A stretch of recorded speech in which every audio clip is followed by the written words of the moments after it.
Welcome to video number 2, where we discuss panel layout. The magic of comics really lies between the panels in something that we call closure. As readers and as viewers, we connect the panels, and it's the cartoonist's job to guide us to those connections. As in these two simple panels, where we see a man removing his hat, we don't actually see any motion. That motion of removal occurs in our brain in that gutter space between panel 1 and 2. And when I say gutter space, I'm referring to this space between the two panels.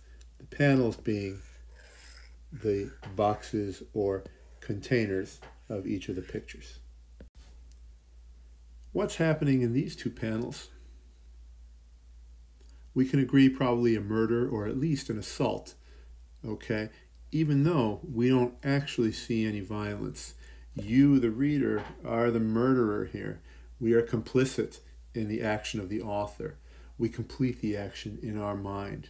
Okay, and this completion of the action, this connection from panel to panel to create a continuing, ongoing story is what we call closure.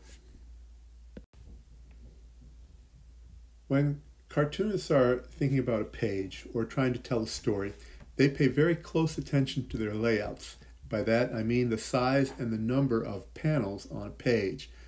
The layout and what is contained in the panels is one of the most important elements of sequential art. So let's take a look at how Raina Telgemeier in her book Smile handles this particular sequence from the beginning of the story. Towards the beginning of the book, Raina has to tell us the story of the accident that is going to be what the book is all about and its aftermath. Her layout is based on a 6-panel grid. That's the template. Even though there are only 5 panels on this page, you can see that she has broken her page up basically in this sense, where there are 3 tiers, all right? And that grid serves as the foundation for how she's going to structure all of her layouts.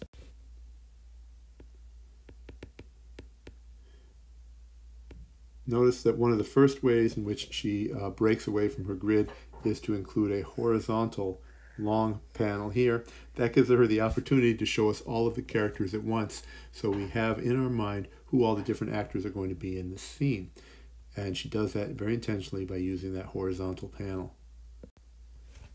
On the second page, she uses a horizontal panel as an opportunity to show action.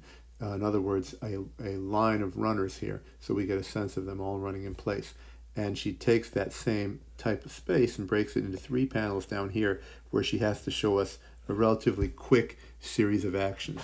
The grabbing of the sweatshirt, the stumbling of herself, and then the tripping action. So again, think about layout when you're planning your own story. The size and the shape of the panels, are they controlling or are they propelling the story the way you want them to? On the next 2 pages, she makes use of 5 horizontal panels, okay? And the effect of that is to allow us to focus in on the action, okay? And also to create a sense of speed as we're reading the story. And it helps to serve a few different purposes. Number 1, notice how the actual action or moment of impact is gone here. It's replaced by a sound effect. So we have to use closure in our own minds to complete the story. Also, with the use of a repeated horizontal panel here and then again at the top of the page here, it's a very clear indication of the absence of Raina. She has taken her dive. She's on the ground. Okay, and after the quick action from here to here to here to here is played out, we go back to the 2 panels. That is the standard structure of our 6-panel grid, okay? As she's beginning to reflect on what just happened. By that I mean checking herself for broken bones. Now we're back to a couple of pages that stick pretty closely to the 6-panel grid per page, except here, noticeable exception, where she is screaming in shock at a sudden realization of what has happened, and she's in pain, okay? Even though we have these 4 panels that lead up to it that are pretty stable and steady.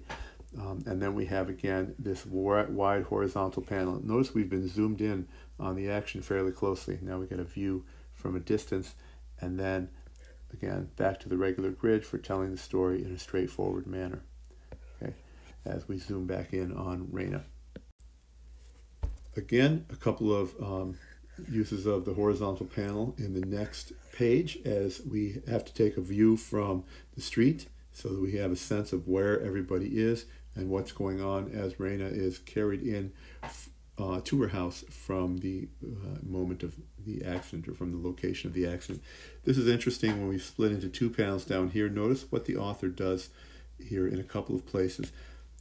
She changes the coloring so we're clearly inside. She also changes our point of view by putting the railing with the two small kids as our main focus. All right, it is a great way to shift our perspective and to make it very clear that we have now moved indoors. And the use of two panels as opposed to one panel helps to reinforce that idea. And then with this big moment of stress, having to call the dentist as quickly as possible, we see that it takes up an entire page, a panel by itself. Okay. So what does that mean for us, all that information about panel size and shape? It means that when you're thinking about, whoops, I got too big a pen here. When you're thinking about the type of page layout you're going to do, what you should be doing is thinking in terms of thumbnails. Make yourself a small page, a drawing of a page in your sketchbook. Think about how you're going to use panel shape and size to tell your story. Do you need to start with a big panel? Do you have to have a horizontal panel in the middle that tells the story? Do you have to maybe have 3 panels on the bottom that help propel the story? You have to figure out and determine your panel size and shape. There is no prescription for this. Okay? You have to think about creatively, how will I use space on my page? Maybe I have a bunch of small panels at the top because I have a short, choppy action. Maybe I have a big vertical panel because, I don't know, I want to show tall buildings, or I want to show a person falling, or something like that. Let's show a person falling off a cliff. They're going swimming with their friends and they're diving into water. I don't know, I'm making this up. And possibly a couple more panels here to help continue to tell the story. All right, what you're looking for is some sense of panel flow, how you're going to direct your reader through the page, and also why those panels will make sense with whatever story you're trying to tell. So before you do any finished drawing, you've got to plan out a little bit of a layout. It will really help your final piece. So that would be the first step that you want to take. Brainstorm an idea for an autobiography, and then lay out some panels that you think would allow you the space you need to tell the story you want to tell.